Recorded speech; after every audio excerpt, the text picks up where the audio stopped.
ფილარმონიის დიდმა საკონცერტო დარბაზმა საბავშვო და ახალგაზრდული ანსამბლების წლიურ შემაჯამებელ კონცერტს უმასპინძლა გუშინ ღონისძიება ცნობილ ქართველ მუსიკოსს ომარ მხეიძეს მიეძღვნა.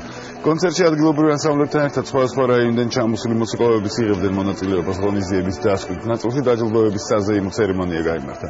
მუსიკოსები და ქორეოგრაფიული ანსამბლების ხელმძღვანელები ქართულ ცეკვაში შეტანილი მნიშვნელოვანი წვლილისთვის სხვადასხვა ორდენებით დაჯილდოვდნენ. თავად ომარ მხეიძეს საქართველოს ქორეოგრაფიის მწვრთნელების ორდენი გადაეცა. კონცერტი საქართველოს ქორეოგრაფიის მოღვაწეთა კავშირის ორგანიზებითა და ასევე კულტურისა და ძეგლთა დაცვის სამინისტროს მხარდაჭერით გაიმართა.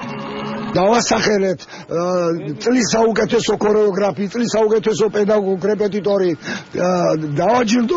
დავაჯილდოვეთ გამოჩენილი ადამიანები, როგორც საქართველოს ქორეოგრაფიის ამაგდარის ორდენებით, ასევე ბრწყინვალების ორდენებით და ასევე საქართველოს ქორეოგრაფიის რაინდის წოდებები. ეს ჯილდო, რომელიც ჩემმა პროფესიონალებმა ჩემი დარგის ღვაწლმოსილი ადამიანებმა რომ მომანიჭეს ბრწყინვალების ორდენი, ეს ყველაზე დიდი ჯილდო არის ჩემთვის.